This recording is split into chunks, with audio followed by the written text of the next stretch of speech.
Deus tem sido bom para conosco. Deus tem alegrado o nosso coração. Esta semana houve muitas informações nas redes sociais a respeito lá da Ilha do Marajó, da realidade marajoara, não é? E nós temos uma irmã que é de lá, que conhece a realidade. Talvez seja bom a gente abrir espaço, não é? Para dialogar sobre estas coisas. Eu creio que nós devemos ter consciência que o Evangelho promove não só a salvação das pessoas para o céu, mas o Evangelho também promove uma transformação social. A gente precisa pregar o Evangelho, a gente precisa anunciar as boas novas. A Bíblia diz que nem só de pão viverá o homem, nem só de pão, ou seja, também de pão. A gente leva o Evangelho, a gente leva a palavra de salvação, mas também temos que ter consciência que anunciar o Evangelho é também levar o pão. O pão é um termo amplo, que talvez hoje no nosso contexto possa significar saúde, educação, segurança alimentar inclusive, não é?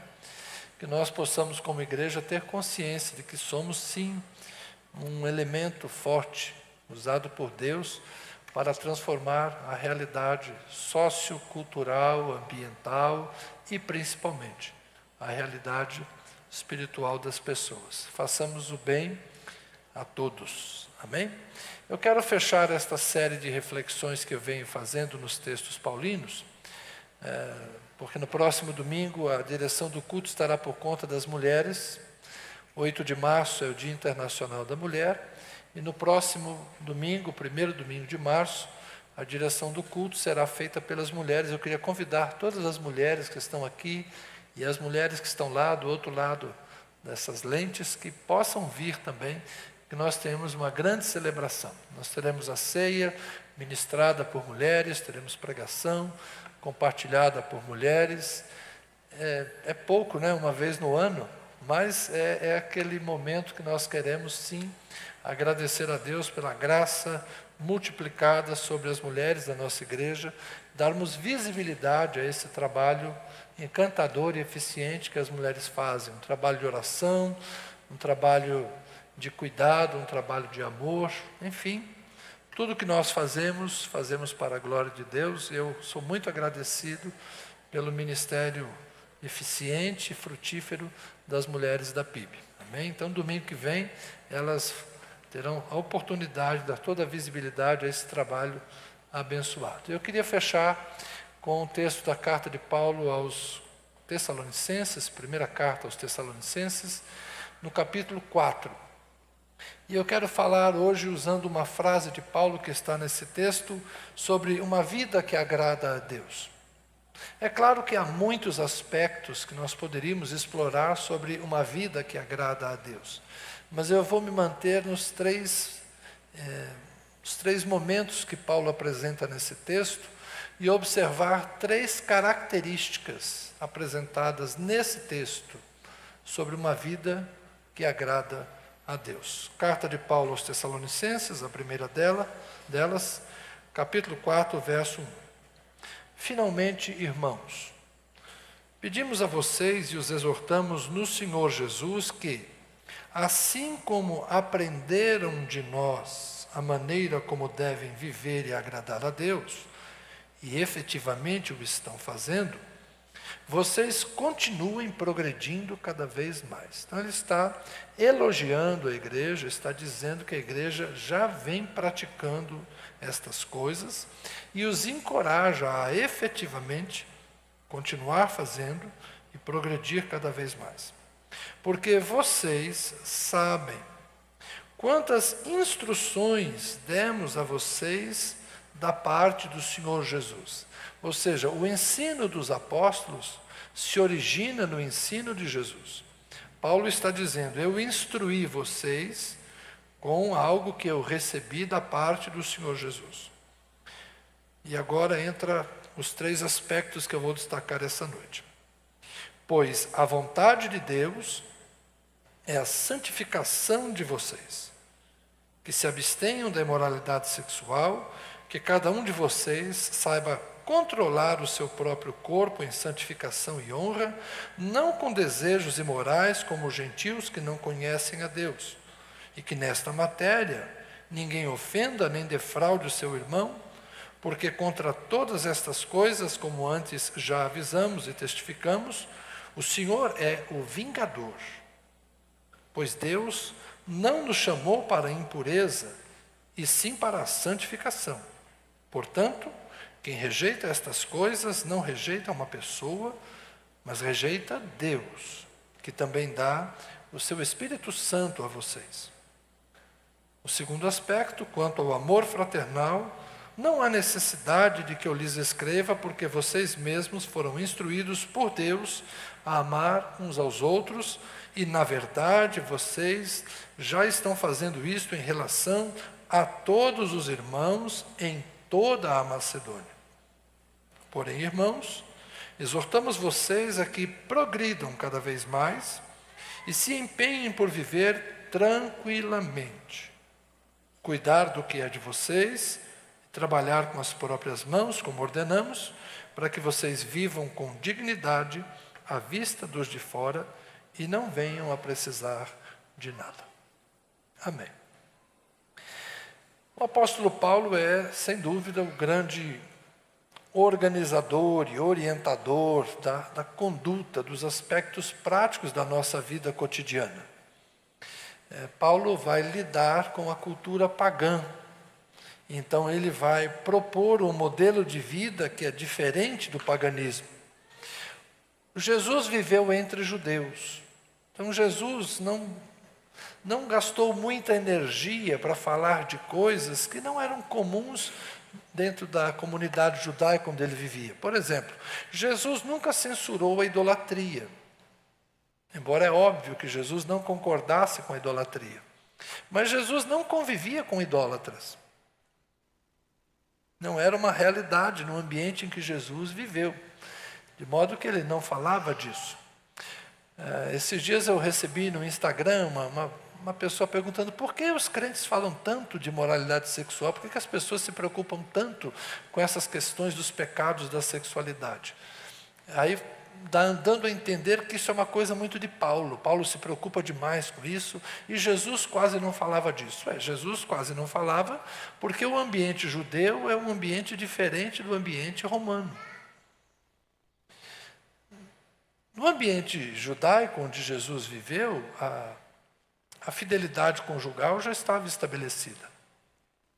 No direito romano, a mulher tinha que ser fiel, monogâmica. Como se diz por aí, né? A mulher de César não basta que ela seja honesta. Ela precisa parecer honesta. É o que se diz por aí, né? Ou o que se dizia na época e alguns gostam de lembrar. Mas os homens podiam ter relações extraconjugais. No direito romano isso era possível. E aquilo que muita gente acha que é, digamos assim, o casamento segundo a Bíblia, tal, na verdade, muito do que norteia o cristianismo no começo, principalmente nos quarto, quinto século em diante, é o cristianismo segundo os padrões do direito romano. Então tem gente que pensa que é o casamento segundo a Bíblia, mas durante boa parte da Idade Média, e até mesmo no Brasil Império, não muito tempo atrás, eu diria que o pessoal era cristão, mas seguia o modelo do direito romano. Quantos filmes nós assistimos e quantas novelas de época a gente vê no Brasil que o homem frequentava normalmente o bordel. Dom Pedro I, quando proclamou a independência, de onde ele vinha? De onde ele vinha? De Santos. O que ele foi fazer em Santos? Visitar o quê? A Marquesa de Santos, que era amante dele. Na maior cara de pau. Ele tinha uma amante em Santos. Todo mundo sabia. Quando ele voltou, resolveu proclamar a independência. Essa é a história do Brasil. Né? Eu tenho um amigo que é carioca e falava que lá são as histórias do Rio, né? que ele gostava mesmo é da senzala. Que Dom Pedro, com regularidade, ia à senzala. Gostava das mulheres negras. Não era problema para um homem, naquela época, ter relações extraconjugais. E estou falando do imperador do Brasil, né?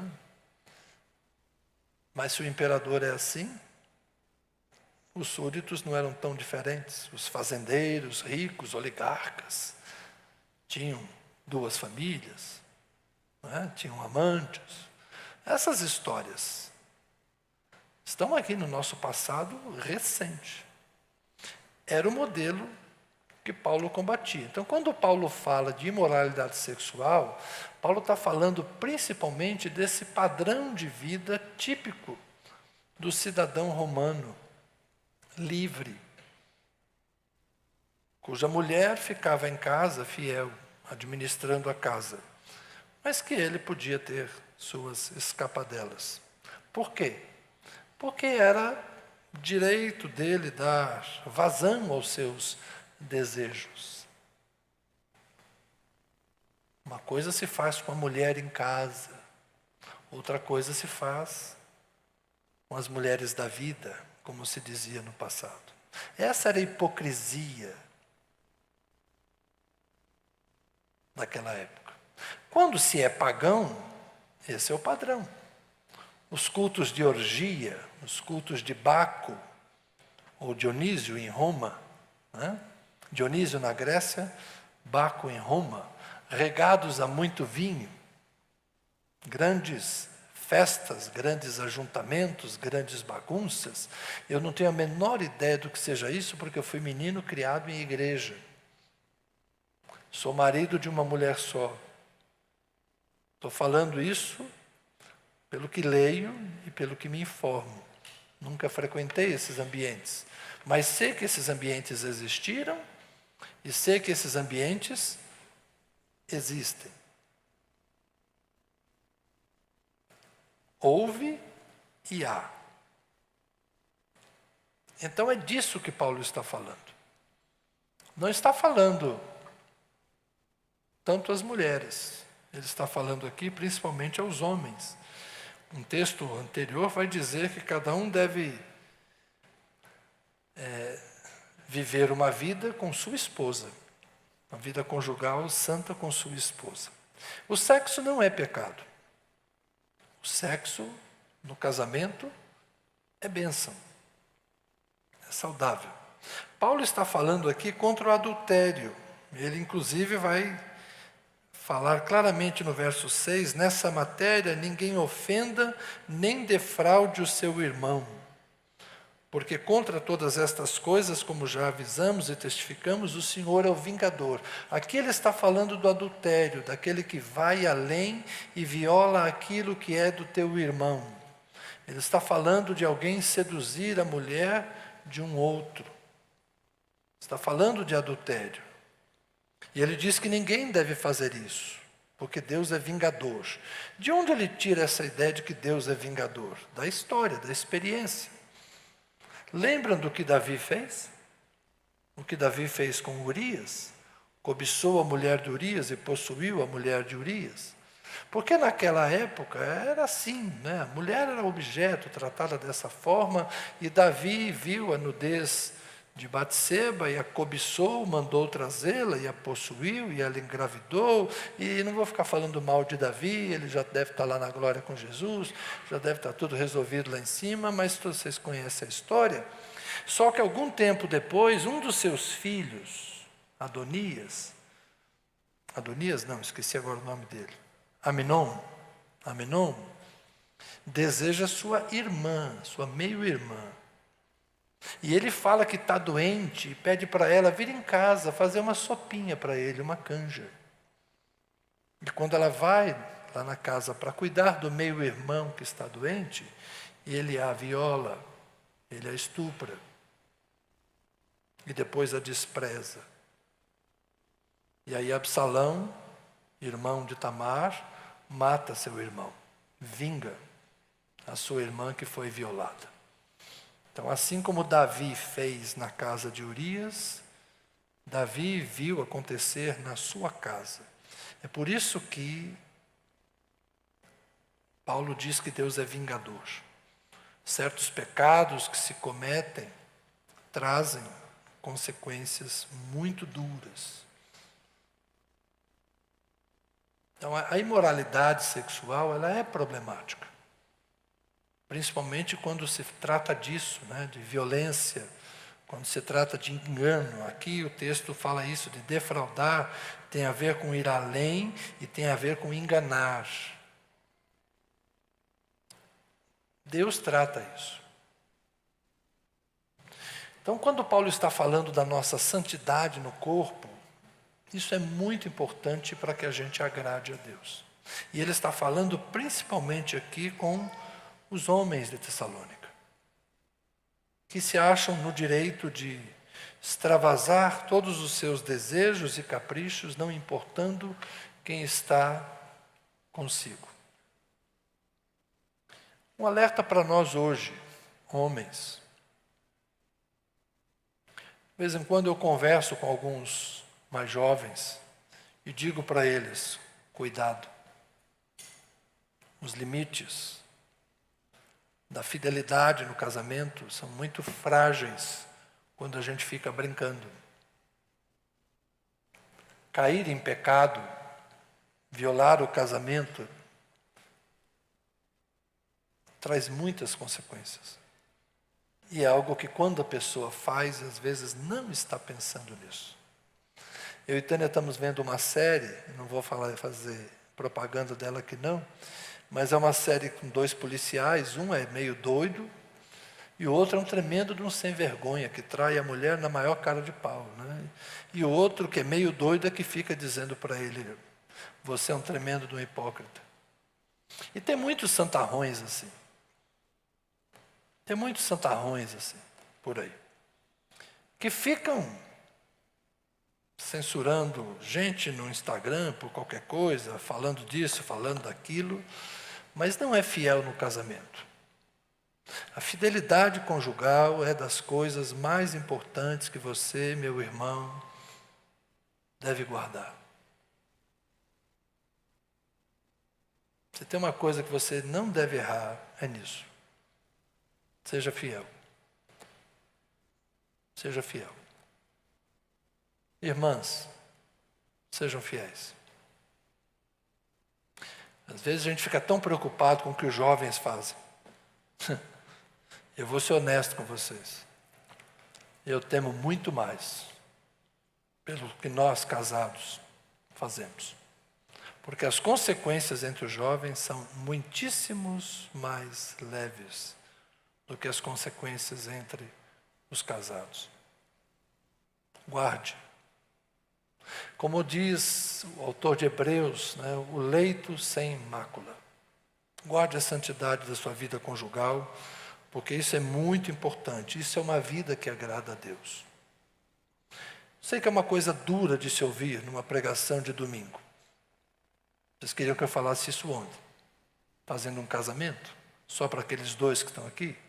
Eu quero falar para todo mundo. E para vocês é de casa também. A fidelidade ao casamento é uma das coisas mais importantes aos olhos de Deus. Deus se agrada daqueles que são fiéis à aliança que fizeram. E que Deus me dê força para chegar aos últimos dias da minha vida fiel à minha esposa. Não só no sentido da sexualidade, mas no sentido do amor e do cuidado. Que a mulher que eu conheci aos 20 e poucos, eu possa estar com ela até os 80 e tantos. Fiel a ela no cuidado, assim como tenho visto muitos dos irmãos que aqui estão fazendo isso e nos dando um bom exemplo. Temos alguns oitentões aqui, firmes e fortes, honrando as suas esposas, honrando o seu casamento e vivendo com dignidade, cuidando bem das esposas e as esposas cuidando bem dos maridos. Temos bons exemplos para nos inspirar a uma vida santa. E seria muito duro para mim chegar para um desses irmãos de 80 anos e dizer, eu caí. Eu teria muita vergonha de olhar nos olhos deles e dizer: eu errei nesse ponto. Então, que Deus me dê força, que Deus me dê graça, que Deus me sustente. Eu que sou bonito desse tanto, que eu permaneça fiel até o fim dos meus dias. Para vocês que são feios não é difícil, mas para mim que sou bonito é complicado. Né? Deixa eu aliviar um pouco o ambiente, né? Está pesado hoje. Bora. Mas entenderam? Paulo não está pensando só naquilo que é muito extraordinário, né? Não, Paulo não está pensando nas orgias só. Paulo está muito focado aqui na questão de como você vive a sua vida conjugal, como você vive a sua vida familiar. Então, cuidem-se. Né? O Espírito Santo habita no nosso corpo. Nosso corpo é templo do Espírito Santo. Então a gente não pode ficar brincando com esse templo do Espírito Santo. Não dá para ser promíscuo. Jovens, não entrem nessa da promiscuidade. Promiscuidade é beco sem saída. Promiscuidade é engano. Hoje está com uma, amanhã com outro. Não. Promiscuidade não é para jovem crente, para homem e para mulher crente. Você quer achar um homem e uma mulher de Deus? Guarde-se. Só uma pessoa que respeita o próprio corpo vai ser respeitada pelo outro. Então, guarde-se. Né? Quieta esse facho aí. Né? Agora, vocês entendem o que eu falo. Né? Eu não sou, digamos assim, alguém que fica o tempo todo falando desse assunto, mas também eu entendo quais são os dilemas da juventude.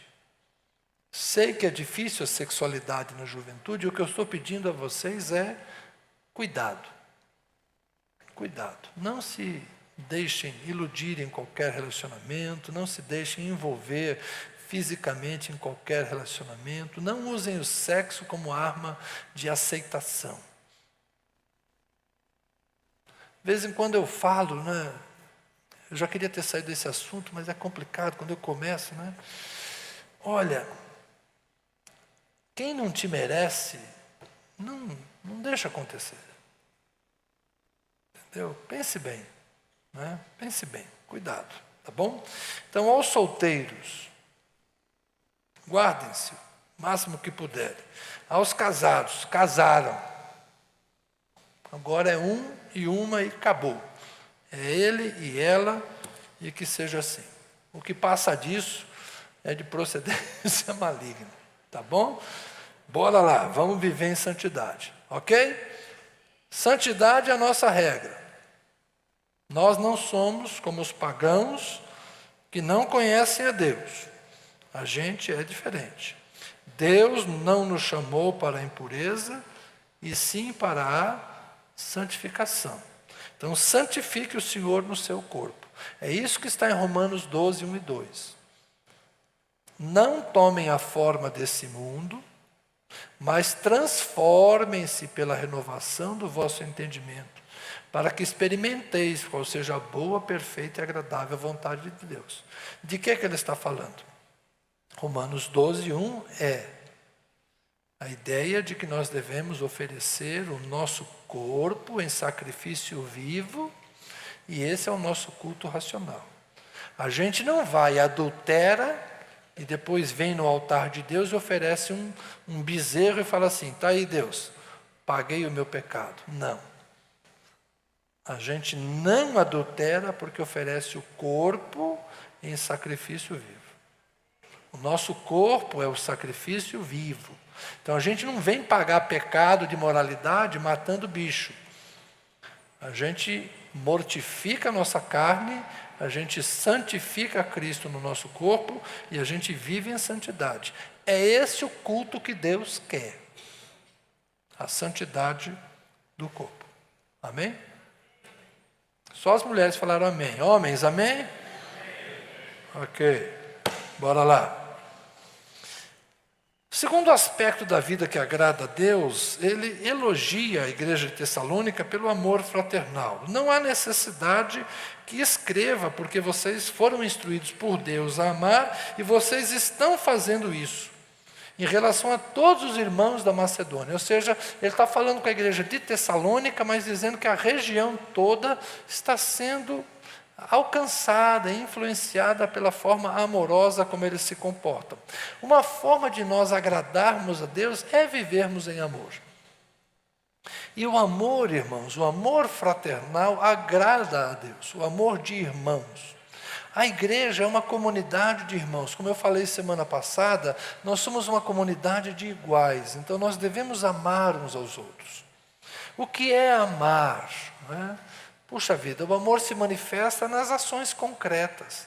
Tem a ver com o cuidado, tem a ver com o zelo, que a gente deve ser fervoroso no cuidado uns com os outros. Tem a ver com a generosidade, tem a ver com a misericórdia, com a compreensão.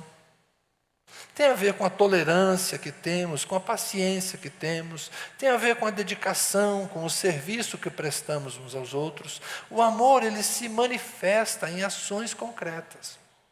Então eu observo que quando alguém vai lá trabalhar com os nossos filhos, estar lá ministrando as crianças, faz isso porque ama e fica feliz por fazer. E nós devemos igualmente amar essas pessoas que generosamente fazem isso. A gente deve amar aqueles que se dedicam para que nós tenhamos esse culto bem organizado. Mas nós devemos nos amar também de outras formas. Uma das coisas que mais me preocupa hoje é a falta de amor nas redes sociais. É impressionante a capacidade que as pessoas têm de fazer comentários infelizes sobre pessoas que eles nem conhecem. É impressionante a falta de amor, não é? Impressionante. Como é fácil você escrever uma mensagem dura para alguém que você nunca viu. Mas rede social é isso, né? Rede social é terra de ninguém. Então quem entra nisso, saiba no que você está entrando. Quem quer entrar nas redes sociais vai ter que conviver com isso. Mas vocês que querem ser diferentes, inclusive nas redes sociais, semeiem amor. Quando for corrigir alguém, quando for dialogar com alguém, quando for até mesmo contraditar alguma pessoa, faça isso com amor. Quando for fazer um comentário discordando, discorde com amor. A gente não é obrigado a ficar calado em todas as situações, mas quando falamos, devemos falar com respeito, devemos falar com amor. O amor fraternal deve fazer com que a gente supere as nossas diferenças ideológicas, que nós superemos as nossas diferenças culturais e sociais, que a gente compreenda que as nossas origens são distintas, que em algumas coisas nós vamos ter diferença de opiniões, e tudo bem, a gente se ama, apesar das discordâncias. Nós não precisamos ter uniformidade, nós precisamos ter amor, porque é o amor que cobre uma multidão de pecados. Então, o amor nos permite discordar, e apesar disso, continuarmos juntos. Eu e Tânia não concordamos em tudo. A gente concorda em quase tudo. Senão a gente não era nem marido e mulher, né? A gente concorda em quase tudo. Mas as discordâncias que eventualmente a gente esquece por quê? Porque a gente tem tanto mais coisa em comum que a pequena discordância não faz sentido realçar. Então eu diria que a mesma coisa nós devemos ter na vida da igreja. Podemos discordar em algumas coisas, mas na grande maioria, gente, nós concordamos. Então vamos parar de dar destaque ao diferente e vamos valorizar aquilo que é comum, para que o amor apareça muito mais.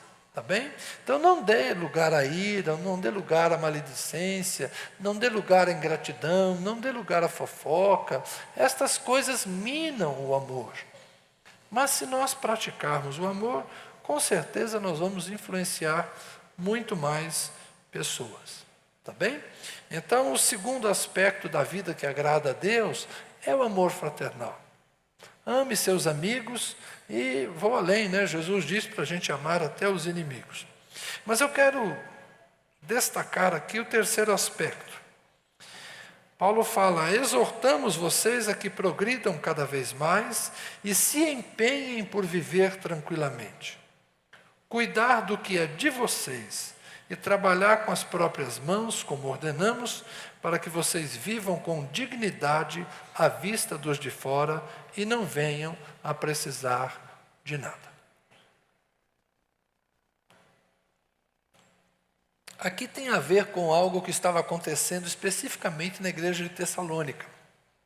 Paulo ficou pouco tempo lá e foi perseguido e foi embora rapidamente. E os irmãos começaram a pensar que Jesus ia voltar muito depressa. E alguns deles pararam de trabalhar, naquela expectativa de que, já que Jesus está às portas, não adianta eu ficar construindo algumas coisas. Então não adianta eu plantar uma vinha se eu não vou ter tempo suficiente para colher uvas e fazer vinho e com isso fazer dinheiro. Não adianta eu plantar um campo de trigo, se Jesus está voltando, isso tudo vai ser queimado e eu vou perder todo o tempo que eu estou trabalhando. Eu não vou construir uma casa, porque se Jesus está voltando, o que vai acontecer com essa casa? Nada. Então, para que eu vou gastar tempo e dinheiro e algo que eu não vou usufruir? Por causa desse pensamento equivocado de que Jesus estava eminentemente às portas, em Tessalônica eles pararam de trabalhar. Aí Paulo falou: calma, não é bem assim. A segunda carta explica isso melhor, né? Paulo está dizendo: temos que continuar trabalhando, temos que continuar cuidando da nossa vida. Se empenhem para viver com tranquilidade. Como é que alguém vive com tranquilidade? Há uma série de fatores, né? Hoje meu cunhado estava me lembrando a carta de Paulo aos Coríntios. Quer ter uma vida tranquila? Não case. A gente estava conversando um pouquinho sobre isso, demos boas risadas, né? Mas já que nós casamos, bora lá. A gente tem mais gente para cuidar. Como é que a gente tem uma vida tranquila? Você consegue ter tranquilidade sabendo que amanhã seus filhos não têm nada para comer? Isso tira a paz. Então, como é que você tem uma vida tranquila? Tendo uma despensa abastecida. Não precisa ter muita coisa, mas tendo o suficiente para os próximos dias, você fica tranquilo, não é? Você tem uma vida tranquila. Por quê? Lá em casa tem comida. Eu tenho o que vestir. Se esfriar, eu tenho lá umas blusas, que eu mal uso aqui em Brasília, mas se esfriar eu tenho. Se eu precisar de alguma coisinha, aquele medicamento que a gente tem em casa, quase todo mundo tem uma dipirona, um Tilenol, um negocinho lá em casa, né? Porque se tiver uma dor repentina, eu tenho. Certo? Se você tem uma coleção de medicamento, procure um psiquiatra, pode ser que você seja hipocondríaco. Mas se você tem aquelas 3, 4 coisinhas básicas para as emergências, então você é um ser humano previdente, normal, está tranquilo, ok?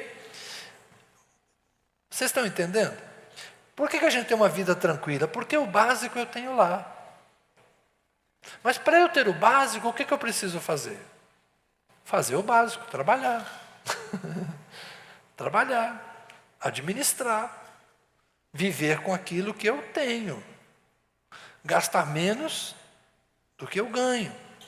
Porque se eu começar a gastar mais do que eu ganho, eu vou ter dívida. E se eu tiver dívida, aí minha vida já não começa a ser tranquila. Eu começo a ficar nervoso, começo a ficar apreensivo. Então, quem tem dívidas, em geral, perde a tranquilidade. Quase todos nós já passamos por essa experiência, de saber que tem que pagar e não sabe como fazer. Eu já contei para vocês a história dos dois. Vou botar 2 judeus hoje, né? Me contaram como 2 árabes, mas vou contar como 2 judeus, né? O Abraão está andando de um lado para o outro. Quem é mais velho aqui já ouviu essa história, mas o Abraão andando de um lado para o outro, a Sara acorda no meio da noite. O que foi, Abraão? Por que você está tão inquieto? Amanhã eu tenho que pagar para o Isaac, e eu não tenho dinheiro para pagar. Então, espera aí. Ela pega o telefone e liga: alô, Isaac? Amanhã o Abraão não vai te pagar porque ele não tem dinheiro. Boa noite. Desligou. Falou, pronto, Abraão, agora dorme, que quem não vai dormir é o Isaac e a mulher dele. Agora quem não dorme é o Isaac e a mulher dele. Dorme e me deixa dormir. Então quem tem dívida, perde o sossego. Então como é que a gente vive tranquilamente? Esse conselho de Paulo aqui é bem prático. Cuide do que é de vocês. Trabalhe com as próprias mãos, para que vocês vivam com dignidade à vista dos de fora e não venham a precisar de nada.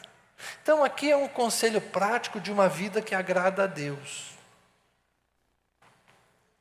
Nós não devemos ter espírito de miséria, tampouco preguiça. Nós não devemos ter medo de ter iniciativas. Alguns de nós têm espírito empreendedor.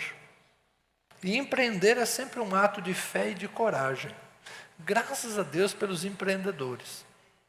Outros de nós aqui optaram por estudar e fazer concurso público para ter a estabilidade do salário lá todo mês. É um direito seu pensar dessa forma. Mas se todo mundo for funcionário público, lamento dizer, não vai ter dinheiro para isso.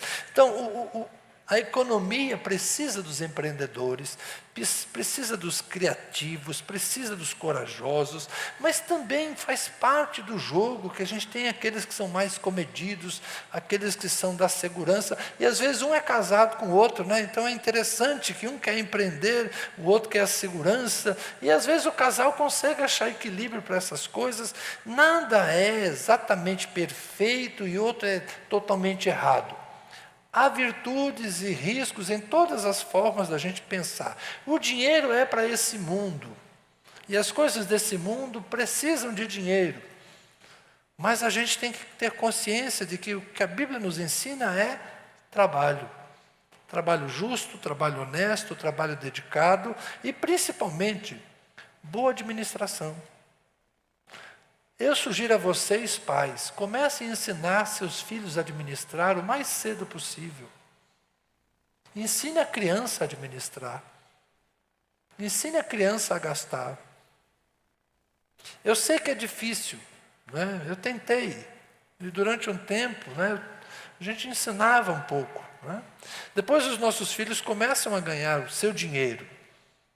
E quando eles começam a ganhar o dinheiro que é deles, aí você já não tem mais poder de influência. Porque quando você dá a mesada, você fica lá controlando. Olha lá o que você vai fazer. Assim funciona. Mas depois o filho começa a ganhar e a filha começa a ganhar dinheiro. Eles vão bater cabeça no começo. Vão fazer mais do que precisam. Né? Esses dias eu conversei com Tânia dizendo assim, nós fomos educados para fazer muito com pouco. Nós somos educados para fazer muito com pouco. Mas é muito comum em que em algum momento da vida, quando o jovem começa a ganhar muito dinheiro, ele acaba fazendo pouco com muito. Joga dinheiro fora sem perceber. Mas uma hora ele acorda. Uma hora ele percebe que está fazendo besteira. Aí ele vai começar a ficar igual o pai, igual a mãe. E vai ver, é sério, esse é o processo natural do aprendizado. Né? Então, procurem. Quem não aprendeu ainda, pelo amor de Deus, aprenda. Administre bem. É uma vida que agrada a Deus. Eu tenho aconselhado aos pastores das congregações que eles administrem bem, o pouco. A gente tem a bênção aqui de administrar um pouco mais do que eles. Mas a gente tenta ser fiel no modelo da nossa igreja para inspirá-los a serem fiéis também. Assim como a gente faz na igreja, eu aconselho a vocês, façam na vida pessoal. Administrem bem. Dá para fazer muita coisa com pouco, quando a gente sabe administrar. Dá para multiplicar o pouco, quando a gente sabe semear. E quem sabe semear, colhe. Lança teu pão sobre as águas. E depois você vai encontrá-lo. Já ensinei a vocês o que é isso. Não coma tudo. que você tem. Guarde, semeie, planeje algumas coisas. E você vai ver como Deus abençoa. Paulo está dizendo para os crentes de Tessalônica para cuidem do que é de vocês, trabalhem com as próprias mãos para viver com dignidade à vista dos de fora. Amém? E que a gente não venha precisar de nada, mas se você precisar, estamos aqui. Tá bom? Esse é o nosso acordo aqui dentro. Quando você precisar, somos nós, seus irmãos em Cristo, abençoados pelo Senhor, que vão poder te ajudar. Esses dias um irmão brincando comigo, deixa eu finalizar com essa história aí, né? Ele mandou uma mensagem para mim. Me empresta tanto para eu pagar o agiota? Deixa eu usar um número qualquer aqui, né? Me empresta 800 para eu pagar um agiota? Aí eu respondi assim, tudo bem. Como é que você vai me pagar?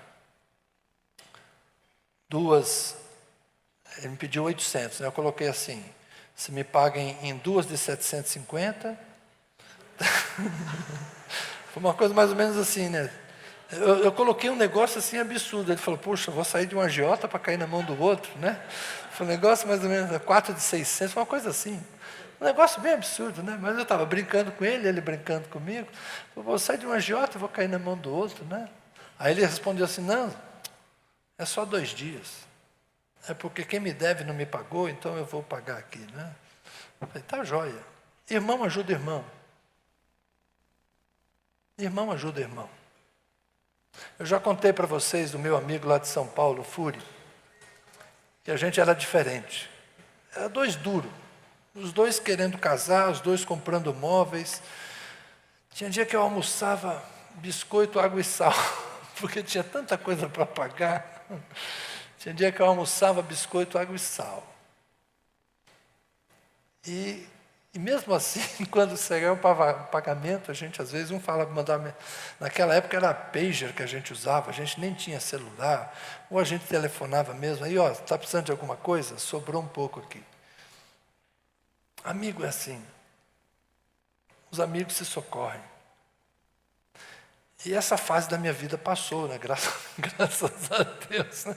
Depois que a gente casa, a gente termina de pagar as coisas. Um dia as prestações acabam, né? Um dia os boletos terminam, gente.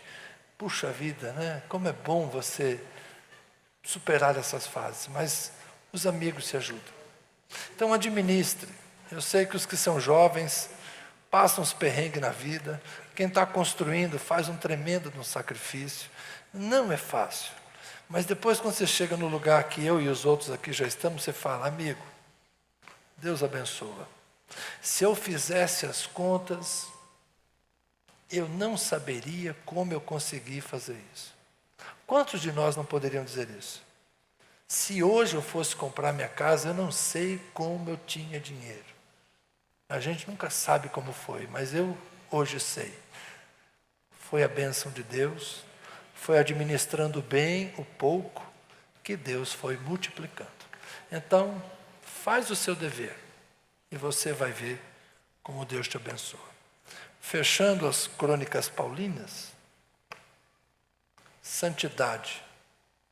Santidade no corpo. Amor fraternal.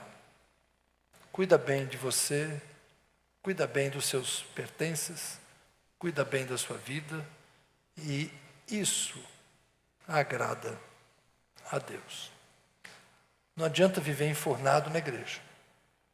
Não adianta ficar orando pelas madrugadas, jejuando toda semana, se você não fizer o que realmente é importante. Vamos orar? Senhor, não é nada tão extraordinário que Tu nos pedes. Apenas que sejamos fiéis ao compromisso que assumimos quando nos casamos.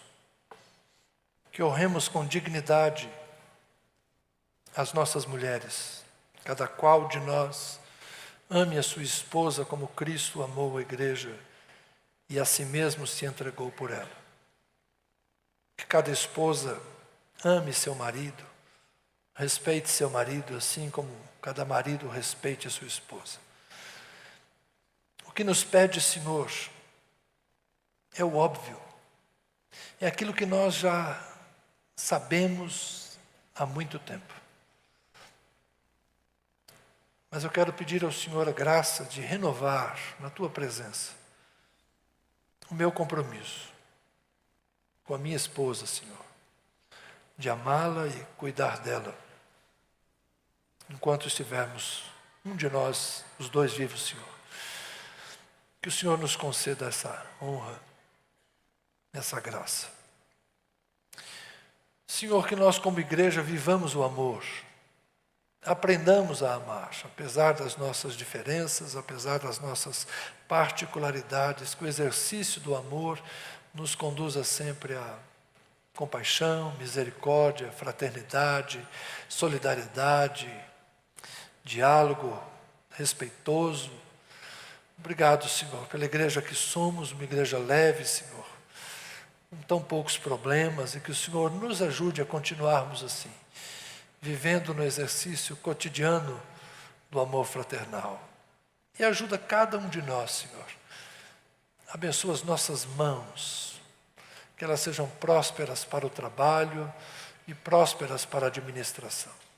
Dá-nos habilidade, Senhor, dos mais jovens aos mais velhos, sensatez e equilíbrio, que todos nós aprendamos a viver com pouco e a sermos fortalecidos e abençoados, generosos, eficientes, Senhor. E se o Senhor nos der a abundância, que isso nunca ocupe o nosso coração, mas que a abundância seja apenas produto da Tua bênção e motivo de gratidão, jamais de avareza, jamais de mais cobiça, Senhor, mas que nós sejamos abençoados pela Tua mão, para que possamos abençoar. Dá-nos, ó Deus, uma semana em que nós Te sejamos agradáveis, vivendo a vida do lar, vivendo a vida da igreja, vivendo a vida do trabalho, com dignidade, em todos esses espaços. Amém. Amém. Cantamos sobre a santidade de Deus. Não se esqueça, Ele e você, eu, somos todos santos. Deus te abençoe, uma boa semana, vá na graça, na paz de Jesus.